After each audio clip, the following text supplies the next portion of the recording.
Alergia não é doença.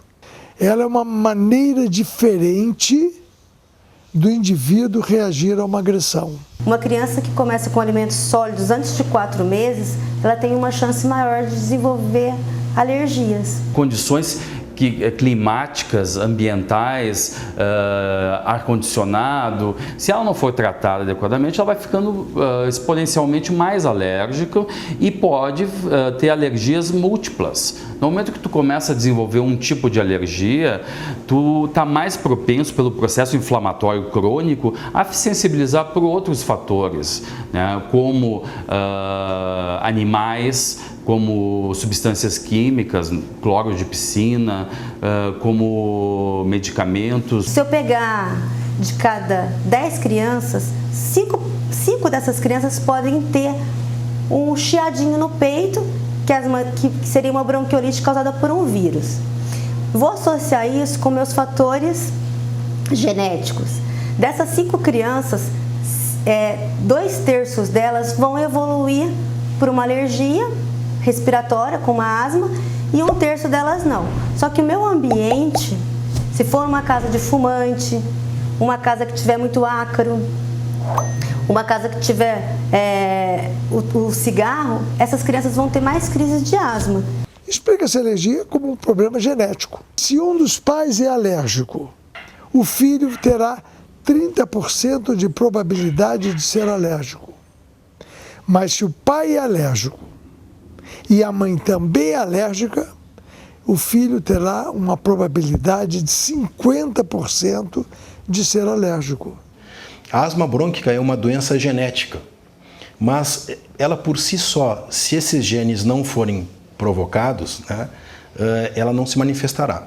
Ao entrar em contato com determinados ambientes que contenham o que nós chamamos de alergenos, ou seja, micro-organismos ou poeiras ou partículas que possam irritar os nossos brônquios, causa uma contração desses brônquios e com isso a pessoa sente falta de ar. Podem ter pais sem alergia, mas a união dos genes do pai com o da mãe, naquele determinado momento, gera um filho com alergia. Qual é a outra maneira que se tenta explicar a alergia? É um desequilíbrio do corpo. É um desequilíbrio. Nós temos 3 trilhões de células no corpo. Nós temos 100 trilhões de bactérias no intestino. Então, muitos tentam explicar que nós temos alergia porque a parede intestinal passa a ser hiperpermeável e deixa passar moléculas que não deviam passar. Ou melhor, moléculas grandes. E moléculas grandes causam reação, e causam reação alérgicas. E essas reações alérgicas, né, vão causar todos os sintomas que nós conhecemos, né? Que asma, urticária, e rinite, enxaqueca, etc, etc, etc.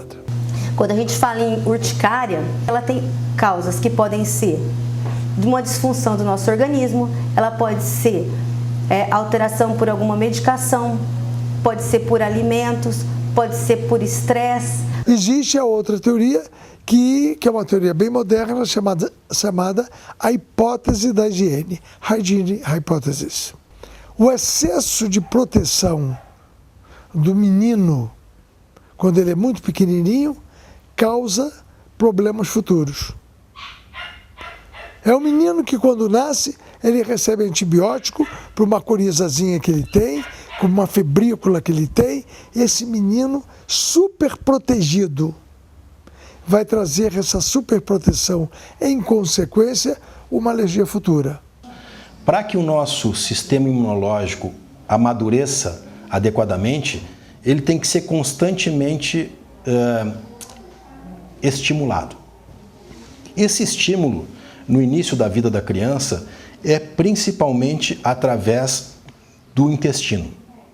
Então, dentro do nosso intestino, existe um tecido linfático responsável por reconhecer agentes agressores, processar esses agentes agressores, e com isso nós, aos pouquinhos, vamos montando um sistema imunológico adequado. Na nossa vida atual, as crianças são muito pouco expostas a esse tipo de situação.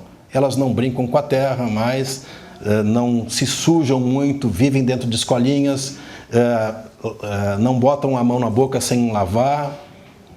Não quer dizer que isso não seja adequado, mas isso faz com que haja uma tendência às pessoas amadurecerem mais tardiamente o seu sistema imunológico. Existe um indivíduo chamado Platts-Mills. Esse indivíduo diz o seguinte, que se a criança chegar do berçário e tiver um animalzinho dentro de casa, um cachorro, um gato, um papagaio, um cabrito, seja lá o que for, esse menino ficará mais protegido da alergia do que o indivíduo do garoto que chega em casa e encontra um lar estéril. Existem algumas teorias mais agressivas, de certa maneira. Por exemplo, a teoria do aleitamento materno. Se o menino for filho de uma mãe alérgica grave e for aleitado desde o nascimento, receber aleitamento materno, esse menino tem muito mais probabilidade de ser um chiador futuro do que o garoto que é aleitado, que recebe leite de vaca. Pô, que negócio terrível, né? Meu Deus, se fala contra o aleitamento materno, não fala. Se essas crianças, durante os 21 primeiros dias de vida, forem aleitados por uma mãe não alérgica, ou se forem aleitados por leite de vaca ou outro leite animal qualquer, e só receberem o leite da própria mãe após o 21º dia de vida, a probabilidade deles serem chiadores futuros é muito menor. Enquanto o bebê está alimentando, principalmente se a alimentação é exclusiva de leite materno, ele está menos exposto a esses agentes externos que podem sensibilizar e provocar alergia. Da mesma forma, se a mãe desenvolve algum tipo de imunoglobulina, algum tipo de alergia a alguma proteína específica, essa alergia, ela pode, uma vez sensibilizada, ela passar para o bebê também. Mas, de qualquer maneira, é bem importante que as crianças sejam amamentadas, né? O sistema imunológico a nível intestinal do bebê ele é extremamente imaturo, então uma exposição precoce a um agente estranho pode induzir uma reação imunológica e essa criança vir a desenvolver alguma alergia. Muitas crianças, elas têm adenoide, que as mães falam, hipertrofia dessas adenoides, elas respiram pela boca, elas são respiradoras bucais. E aí elas desencadeiam mais crises respiratórias, ou asma, ou rinite, porque ela não vai filtrar esse ar. Se tiver muito frio, ela vai respirar esse ar mais gelado, ela não vai filtrar esse ar. E se ela já tiver essa composição genética de ser alérgica, ela vai ter mais alergia. A primeira coisa que nós devemos tentar descobrir quando tratamos o indivíduo alérgico é responder essa pergunta: o que é que está causando alergia no nosso paciente? Fumam, mas tem um fumódromo em casa, digamos assim. Isso não adianta nada. As toxinas do cigarro, elas ficam no cabelo, elas ficam na mão, ela fica na roupa. O cheiro vai irritar a minha mucosa do nariz, eu vou ter uma crise de rinite, eu vou ter uma exacerbação do meu bronco e posso ter uma crise de asma. Às vezes o paciente ele não vê o óbvio, ele não consegue correlacionar o gato com a asma, o cachorro com a asma, ou a infecção com a asma. Ele fica gripado e tem asma. Quando a gente pensa nas crianças, as alergias infantis, as mais importantes que a gente tem são as alergias respiratórias, que são a asma e a rinite. Os pacientes que começam com alergia na pele, provavelmente ele vai desenvolver uma rinite e uma asma, que a gente chama de marcha atópica, que é a sequência da alergia. O tratamento, a evolução, a gente precisa saber qual alergia é a principal. A primeira maneira de tratar o indivíduo com alergia é afastá-lo do agente causal. Toda vez que ele entra dentro de casa, ele tem asma.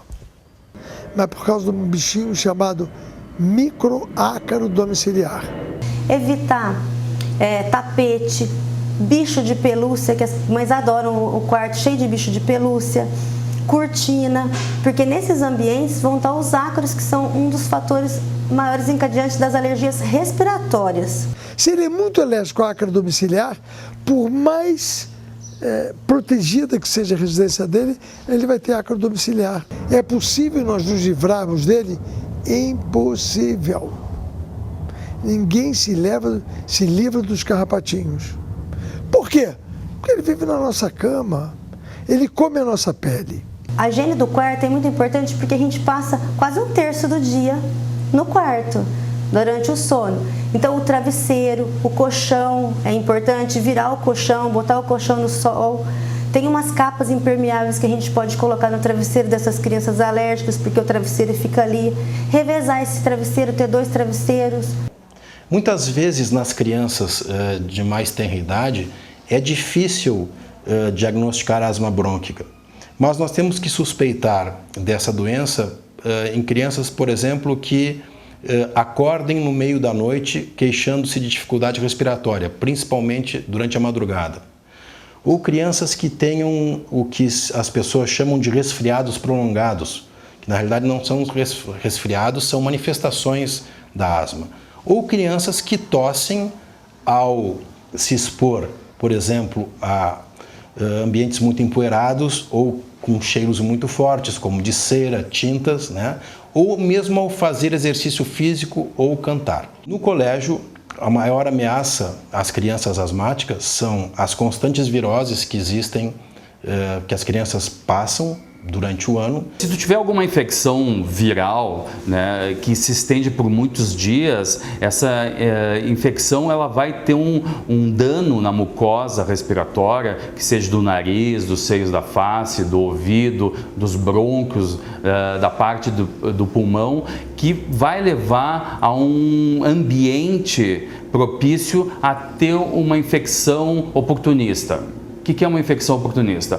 É uma infecção bacteriana que invade um local onde já está desprotegido, porque tem vários dias já de agressão da mucosa através de um processo inflamatório desse vírus, e nós temos o quê? Uma nova infecção. Isso é uma complicação bacteriana.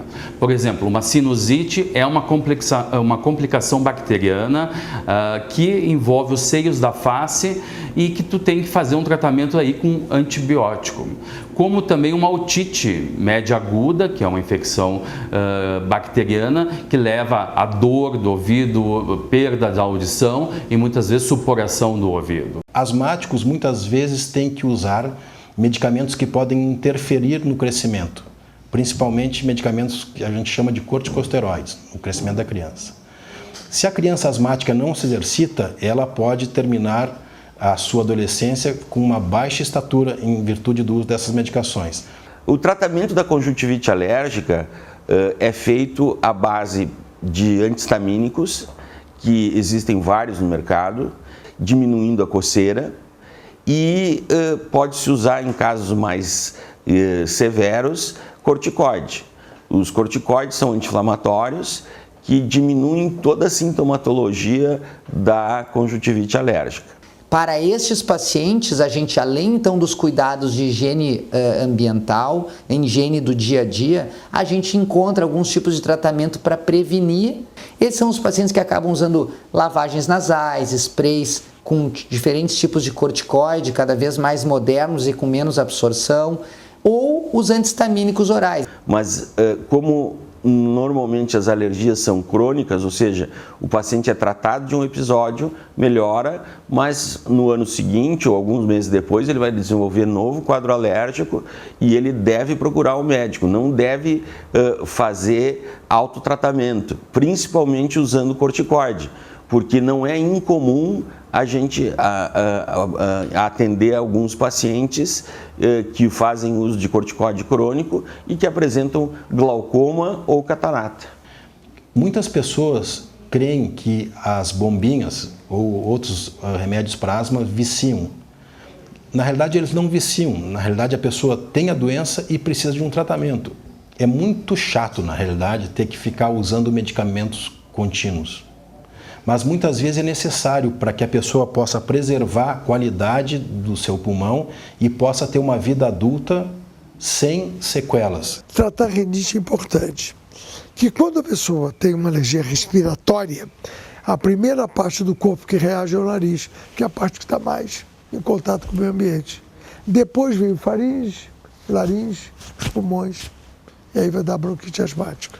Se o nariz não estiver umidificando o ar bem, limpando o ar bem, dando uma temperatura boa, e ainda por cima tiver com algum tipo de gota pós-nasal, aquela secreção que cai, ou acúmulo de secreções na face, eu também não tenho dúvida para afirmar que piora a doença na viária inferior. E para pacientes que têm rinites graves, rinites mais complicadas e que eles têm as proteínas, eles têm as alergias acima do normal, existem tratamentos que a gente chama de imunoterapia, vulgarmente se fala vacina, que a gente pega o que ele é alérgico, vamos supor, é um ácaro, em concentrações baixinhas, você pode dar isso subcutâneo ou sublingual, e a gente vai aumentando essa concentração. E esse tratamento ele é longo, a gente chega numa dose de manutenção, a gente pode fazer esse tratamento de 3 a 5 anos, e o paciente ele vai desensibilizar e ele vai tolerar mais isso.